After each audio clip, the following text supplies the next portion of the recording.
on YouTube. It's the Middle School Math Man. Now, I have a video that is just on basic factoring where a is positive 1. This video I'm going to focus on this little note right here.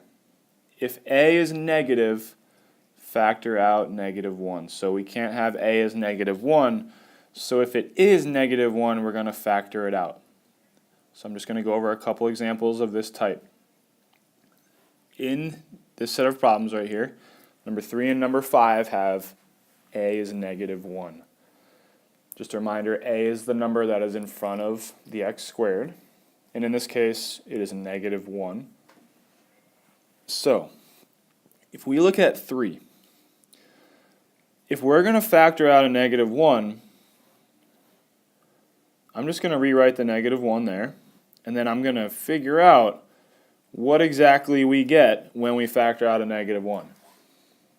So if we take a negative 1 out of negative 1x squared, those negatives are going to cancel, so I'm left with positive x squared, which is what we want because we don't want a negative a. And then if you take negative 1 out of negative 7x, you're left with positive 7x. And then 30, the sign is just going to change. So it's going to be negative 30. So whenever you're factoring out a negative 1, the signs are just going to flip. So that is what we're going to get when we factor out a negative 1. So now my focus is going to be on what's inside of the parentheses. So I have my binomials, and I'm just going to have the negative 1 in front. It's just going to stay there. So let's think of two numbers that I'll multiply to negative 30 and add to 7.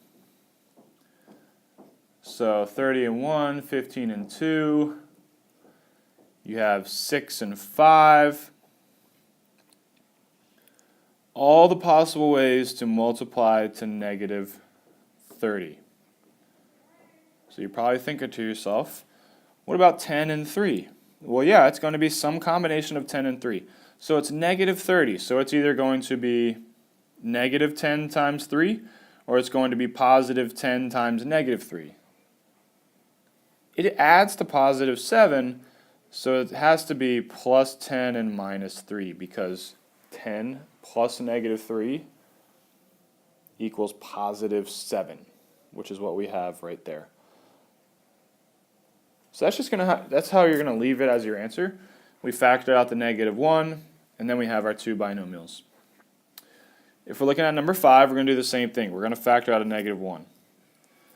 So when I do that, the signs are all going to flip. So I'm going to have positive n squared plus 3n minus 18. So now I'm doing my binomials. So two numbers that multiply to negative 18. So we could have some combination of 18 and 1, 6 and 3, 9 and 2. Well, out of those combinations, it's going to be some form of 6 and 3 because we need to add to positive 3.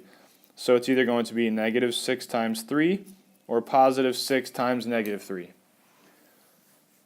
Well, they need to add to positive 3, so it has to be plus 6 minus 3. And that's how we're going to leave it. Let's do one more example.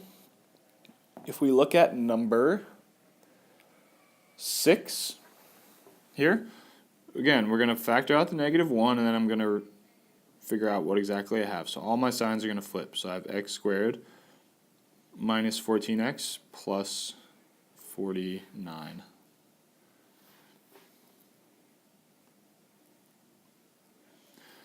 Let me just rewrite that. Got a little messy.